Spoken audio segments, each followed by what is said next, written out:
Set up the Bitterroot Runoff this year. What changed? What made this so deep and Yeah, so this year we've schedule-wise we flipped it so the 5 mile went first instead of the 10 mile.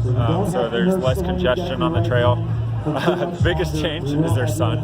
It's been rainy the last 2 years. Okay. But also we're trying to do a better job of reaching out to some of the more competitive top local runners and trying to get local runners racing local, and so there's a bigger contingent up front, which gets everybody excited.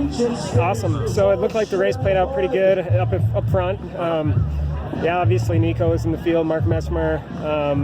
Any other people to look out for coming up in future races that didn't get to show up today, or is this pretty much the depth of Montana's running scene? Well, Jason Delaney was injured and then had a health thing where he couldn't show up, but that would have made it even more interesting up front, I think. And Nico's been battling some injuries, so I mean Mark was just really dominant today, but if Nico was racing from the gun, it could be interesting between those two.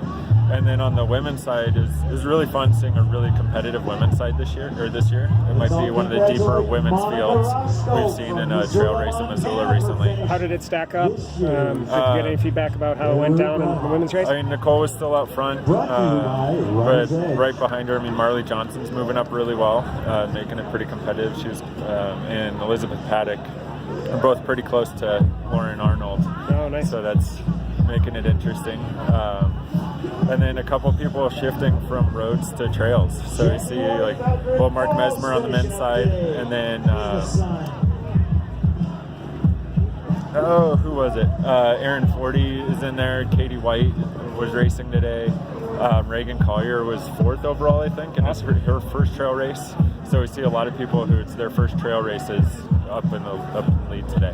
So people have a few more weeks to actually dial in their training before 11 miles. After today, it was kind of a wake-up call for some people, do you think? Or I think so. Yeah. Yeah, I mean, this course is definitely hillier than 11 Miles to Paradise. I mean, you get some of those late hills at 11 miles, but it's not the 2 mile climb you start out with today, or 4 mile in the 10 mile race, 4 mile climb. But I think nobody's really fit for this race, for Bitterroot Runoff. Sure. So it's a good test. Go back to the drawing board, see where you need to work on, and show up in another few weeks for 11 Miles to Paradise. So this race obviously has a huge 4 mile climb to start out with. 11 miles also has some climbing, but not as much. Is that right? Yeah, 11 Miles to Paradise the climbs are a little later in the race. I think there's one short one about midway, and then you really feel the ones around 9 miles. Perfectly placed. Perfectly placed to make you earn that hot springs at the end. So which race do you think is faster as far as the course? Well, today Mark went under an hour, so they're both. I mean, this one's a little over 10. That one's a little under 11. Under 10. This one's a little under 10. Yeah, I think it's like 9.6. So I mean, 11 Miles to Paradise. It's almost average mile. Pace is faster. Okay.